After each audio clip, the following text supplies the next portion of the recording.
Hello बच्चों, कैसे हैं आप सब। मैं भावना, आपकी हिंदी टीचर। तो आज हम लोग पढ़ेंगे कक्षा 6 का लेक्चर नंबर 1, अध्याय 14, सुर समाक्षी। तो सुर समाक्षी कौन थी? हमारी लता मंगेशकर जी हैं, जो आज भी मौजूद हैं, जिनके गले में एक ऐसी व्यवस्था है कि जो गाती हैं तो ऐसा लगता है जैसे फूल झड़ रही हूँ। तो यही हम लोग पढ़ेंगे। लता मंगेशकर के नाम से आज आप सब परिचित हैं। तो बच्चों, इनका मानना है कि ये क्या है, आप सभी लोग परिचित होंगे लता मंगेशकर के नाम से।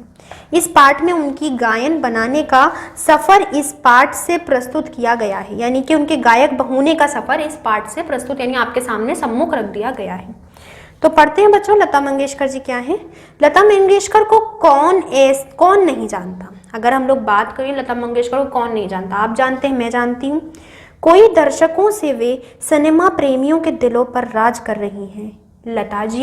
लता जी के गाए गाने की संख्या इतनी अधिक है कि उनका नाम Guinness book of world record में शामिल हो चुका है। तो बच्चों ये याद रखना, गिनीज बुक ऑफ रिकॉर्ड में सुर सागनी हमारी लता मंगेशकर जी का नाम सम्मिलित है। तो उन्होंने यही बोला, भारत सरकार ने इन्हें भारत रत्न की उपाधि से सम्मानित किया है। 29 सितंबर 1928 को जन्मी इस संगीत सामग्री के बचपन की घटनाओं के कुछ अंश यहाँ पर प्रस्तुत किए गए हैं। यानी इन्होंने क्या करा, पहले बताया लता मंगेशकर जी कितनी विख्यात हैं, कितना उन्हें गिनीज बुक रिकॉर्ड में उनका नाम है, उन्हें किन किन पुरस्कारों से सम्मानित किया गया, भारत रत्न से, और फिर बाद में इन्होंने उनकी कुछ बचपन की घटना हमारे सम्मुख रखी हैं, जो कि हम पढ़ेंगे। लता जी को बचपन से ही गाने का शौक था। माँ के सामने तो गा लेती थी, पर पिताजी के सामने गाने की हिम्मत नहीं होती थी। उनके पिता छात्र से अपनी संगीती साधना जारी रखने के लिए कहा। यानी उनके पिताजी ने कहा, जो तुम्हारी संगीत साधना है उसे जारी रखो। एक शाम जब पिताजी एक छात्र को संगीत सिखा रहे थे तो कुछ ज़रूरी काम से घर से बाहर गए। उन्होंने उस छात्र से अपनी संगीत साधना जारी रखने के लिए कहा। जब वह छात्र गा रहा था तो लता जी ने गला लगा कि वह गलत गा रहा है। वे उसके पास गई और उसे टोका और क्या कहा, फिर उसे गाने का सही तरीका बताया। पर उन्हें यह नहीं मालूम था कि वह सारा नज़ारा पिताजी ने देख लिया है। उनके पिताजी एक बहुत अच्छे गायकार थे, जो विद्यार्थियों को सिखाते थे। और एक दिन वो काम से गए तो लता जी ने क्या करा, उन्होंने बताया कि आप गलत गा रहे हो, इस तरीके से गा। अगले दिन पिताजी ने लता को तानपुरा लाने के लिए कहा और यहीं से उनकी संगीत शिक्षा शुरू हुई। यानी उनके पिताजी ने उन्हें संगीत सिखाना शुरू कर दिया। लता जी तब 5 साल की भी नहीं थी।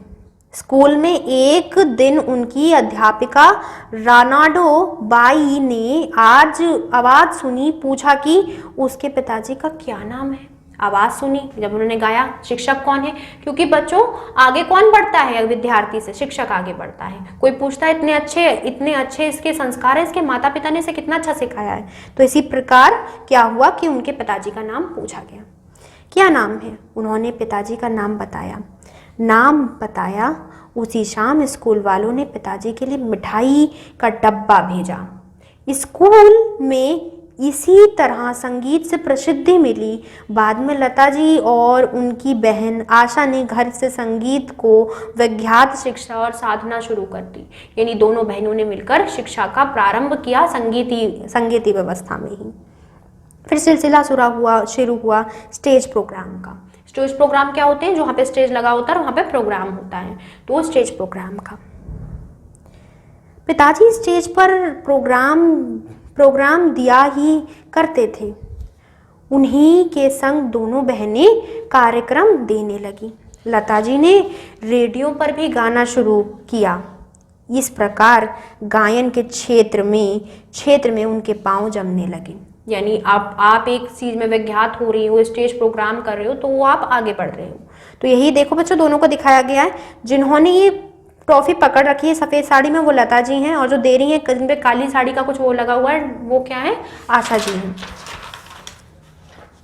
एक दिन फिल्म निर्देशक विनायक राव ने अपनी फिल्म पहली मंगला गौर के लिए लता जी को चुना। यहाँ से शुरू होता है फिल्मी दुनिया का करियर, जब उन्हें फिल्म के लिए चुना गया। दुर्भाग्यवश शूटिंग शुरू होने से कुछ ही दिन पूर्व लता जी के पिता की मौत हो गई, यानी शूटिंग शुरू होने से पहले ही उनकी मौत हो गई। इससे लता जी की जिंदगी ही बदल गई। परिवार में सबसे बड़ी लड़की होने के कारण परिवार की निर्वाह का जिम्मा भी उनके ही कंधे पर आ गया, यानी उन्हें घर भी चलाना है अब साथ साथ। और 13 साल की उम्र में ही मुंबई आ गई। इसके बाद जो हुआ वह अपने आप में एक इतिहास है। आज संगीत की दुनिया में लता मंगेशकर का अपना ही नाम है। तो यह इतिहास हमारे सामने खुल गया। और बच्चों यह लिखा है हमारे संकलित ने, जो यह पाठ लेखक है, और बहुत अच्छा लिखा है और लता जी के बारे में हमें पता लगा। तो चलिए बच्चों अब हम लोग अपने शब्दार्थ करते हैं पहले। तो एक जगह आप लिख लेना शब्द और दूसरी ओर लिख लेना अर्थ।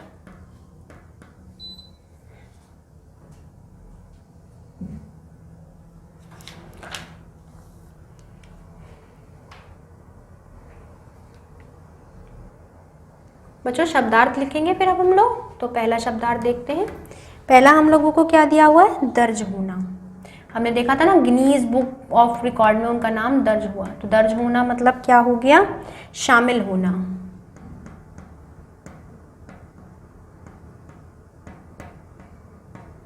और अगर कोई चीज शामिल होगी तो वो क्या होगी, इन्वॉल्व्ड। दूसरा देखते हैं बच्चों, दूसरा क्या दिया हो, उपाधि। उपाधि क्या होता है बच्चों, उपाधि होता है पदवी। और पदवी को क्या कहते हैं, पदवी को कहते हैं पोजीशन। किसी चीज की पोजीशन मिल गई, पदवी। तीसरा बोलते हैं ना तेरी कौन सी पदवी आई है, फर्स्ट सेकंड थर्ड ऐसे पदवी। माहिर, मैं इस काम में बहुत माहिर हूं। माहिर मतलब दक्ष, मतलब मैं इसमें परफेक्ट हूं। दक्ष, परफेक्ट। संगीत साधना, संगीत साधना क्या होता है बच्चों, साधना होता है किसी प्रकार का अभ्यास। तो संगीत साधना मतलब संगीत का अभ्यास। तो संगीत साधना संगीत का अभ्यास, यही दे रखा है इन्होंने, संगीत का अभ्यास। संगीत का अभ्यास यानी प्रैक्टिस ऑफ म्यूजिक। अब देखते हैं बच्चों पांचवा क्या दे रखा है, स्टेज प्रोग्राम। स्टेज प्रोग्राम मतलब मंच पर कार्यक्रम प्रस्तुत करना। स्टेज प्रोग्राम को इंग्लिश में क्या कहते हैं, स्टेज प्रोग्रामिंग। ठीक है बच्चों, स्टेज प्रोग्राम, मंच पर कार्यक्रम प्रस्तुत करना, स्टेज प्रोग्राम। संगीत साधना संगीत का अभ्यास, प्रैक्टिस ऑफ म्यूजिक्स। देखते हैं बच्चों छठा हमारे पास क्या है, निर्वाह। निर्वाह क्या हो गया, गुजारा। अब घर का सारा गुजारा किसे करना पड़ा पिताजी के जाने के बाद, लता मंगेशकर जी को, यानी कि एकमोडेशन। एक बार और देख लेते हैं बच्चों, दर्ज होना यानी शामिल होना, इन्वॉल्व, उपाधि यानी पदवी, पोजीशन, माहिर मतलब दक्ष, परफेक्ट, संगीत साधना संगीत का अभ्यास यानी practice of music, stage programme मंच पर कार्यक्रम प्रस्तुत करना, स्टेज प्रोग्राम, निर्वाह, गुजारा, एकोमोडेशन। अब दे रखे हैं बच्चों आपके सही गलत पर चिन्ह लगाने हैं।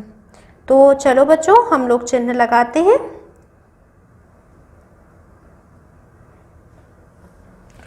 पहला दे रखा है बच्चों, पहला क्या दे रखा है आपको, पहला दे रखा है आपको लता जी के पिताजी किस संगीत में निपुण थे? शास्त्रीय, पश्चात्री और तुम्हारे पश्चात, या फिर ठुमरी, या फिर इनमें से कोई नहीं। तो बच्चों वो किसमें थे बच्चों? उन्हें शास्त्रीय आता था। दूसरा, लता जी की अध्यापिका का क्या नाम था? गंगूबाई, रानाडोबाई, या फिर मारिया डी सूजा, ये इनमें से कोई नहीं। हमने देखा था क्या था बच्चों? रानोडाबाई, जिन्होंने पूछा आपके पिताजी का क्या नाम था। तीसरा बच्चों, तीसरा क्या दिया हुआ है? लता जी की बहन का क्या नाम था?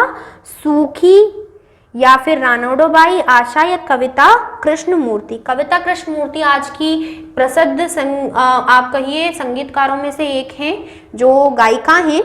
तो हमारी वैसे आशा जी हैं। सब चौथा देखते हैं बच्चों, लता जी ने इनमें सबसे पहले किस फिल्म के लिए कार्य किया? सात साई, सात हिंदुस्तान, पहली मंगला गौर, या इनमें से कोई नहीं। हमने पढ़ा था बच्चों पहला मंगली गौर, तो कौन सा है बच्चों? पहला मंगली गौर।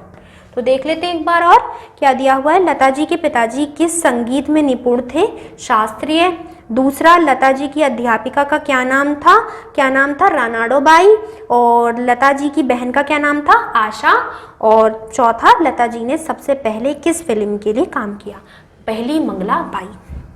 तो अब देखते हैं बच्चों आपके प्रश्नोत्तर क्या दिया हुआ है। पहला दिया हुआ है, लता जी को संगीत समाक्षी क्यों कहा जाता है? लता जी को संगीत समाक्षी क्यों कहा जाता है?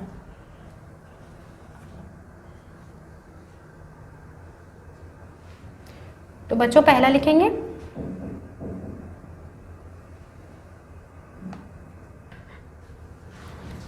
तो क्या था बच्चों हमारा पहला प्रश्न? लता जी को संगीत समाक्षी क्यों कहा जाता है?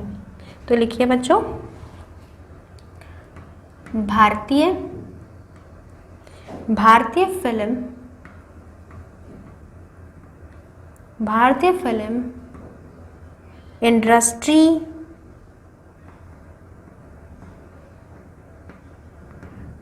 फिल्म इंडस्ट्री में लता जी जैसा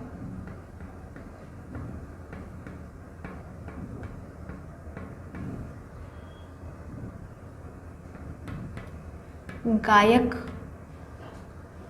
कोई नहीं है,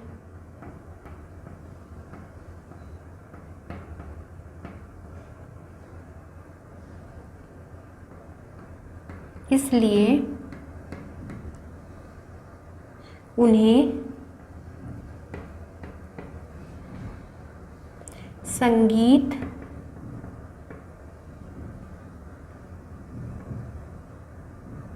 समाक्षी कहा जाता है।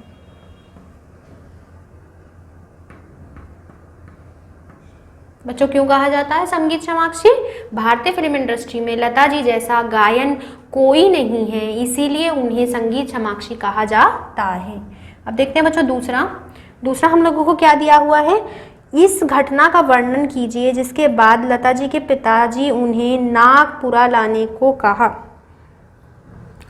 यह बच्चों आप पेज नंबर पे देख लीजिए, पेज नंबर 55 पर 55 पे क्या हुआ था। हुआ यह था कि एक बार क्या हुआ था कि पिताजी कहीं बाहर गए थे। देखिए यहाँ से देखना बच्चों, जब हमने बात की थी कि अंश हम लोगों ने जब क्या शुरुआत की थी 1 2 3 4 5 पांचवें पे आ जाइए आप।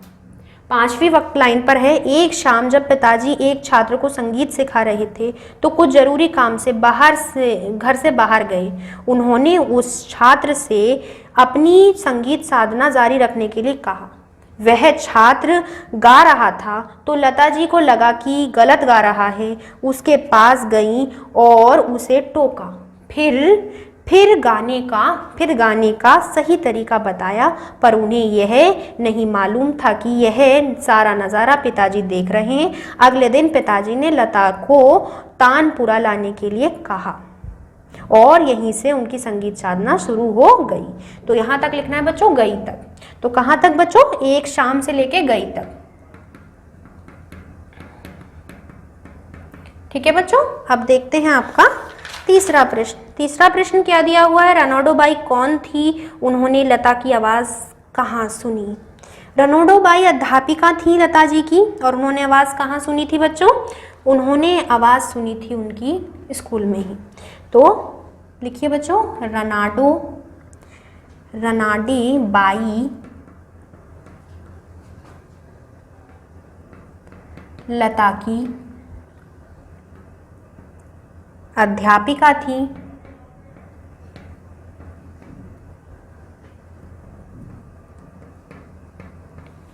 उसने आवाज़ सुनकर पूछा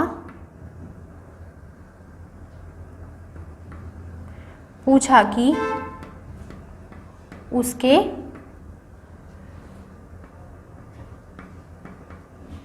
पिताजी का क्या नाम है।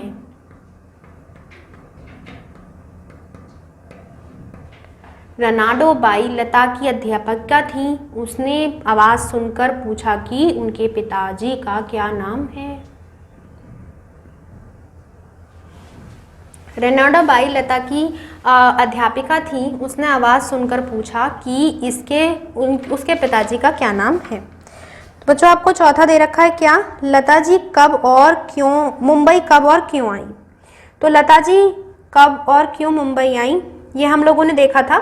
आप इसको चौथे को पेज नंबर 56 पे देख लीजिएगा। 56 में क्या दिया हुआ है आपको, एक दिन फिल्म निर्देशक विनायक राव ने अपनी फिल्म मंगली मंगलागौर के लिए लता जी को चुना। दुर्भाग्यवश शूटिंग होने से कुछ ही दिन पूर्व लता जी को पिता की मौत हो गई, इससे लता जी की जिंदगी ही बदल गई। परिवार में सबसे बड़ी बहन होने के कारण परिवार के निर्वाह का जिम्मा उनके ही कंधों पर आ गया और 13 वर्ष की उम्र में वे मुंबई आ गई। तो ये आपको कहाँ से लेके कहाँ तक लिखना है बच्चों, 1 से लेके मुंबई आ गई तक।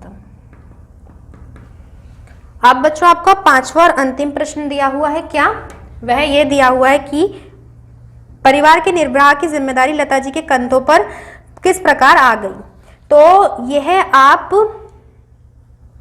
जहां तक हमने लिखा पेज नंबर 56 पे आ गई तक, उसके बाद देखिए बच्चों, परिवार में सबसे बड़ी होने के कारण परिवार के निर्वाह का जिम्मा भी उनके ही कंधों पर आ गया और 13 वर्ष की साल में वो मुंबई आ गई। तो बच्चों जो उसकी पहले की एक पंक्ति थी वो आपको लिख लेनी है, यानी कहाँ से लेकर, परिवार से लेकर आ गई तक।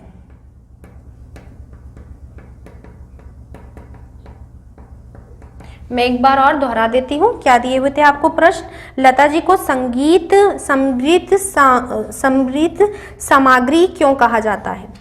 भारतीय फिल्म इंडस्ट्री में लता जी जैसा गायन कोई नहीं है, इसीलिए उन्हें संगीत सामग्री कहा जाता है। दूसरा क्या दिया हुआ है, एक घटना का वर्णन कीजिए जिसके बाद लता जी के पिताजी ने उन्हें तानपुरा लाने के लिए कहा। तो ये आप पेज नंबर 50।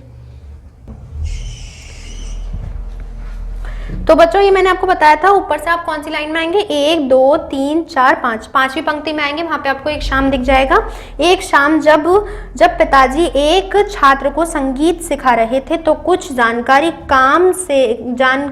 काम से घर से बाहर गए। उन्होंने उस छात्र से अपनी संगीत साधना जारी रखने के लिए कहा। तब वह छात्र गा रहा था तो लता जी ने को लगा कि वह गलत गा रहा है। वे उसके पास गई और उसे टोका, फिर उसे गाने का सही तरीका बताया। तो बच्चों ये एक्सरसाइज हमारी पूरी हो गई, ये पार्ट हमारा पूर्ण हो गया, सुर समार्गी। तो मिलते हैं अगले लेक्चर्स में। Till then take care, good bye.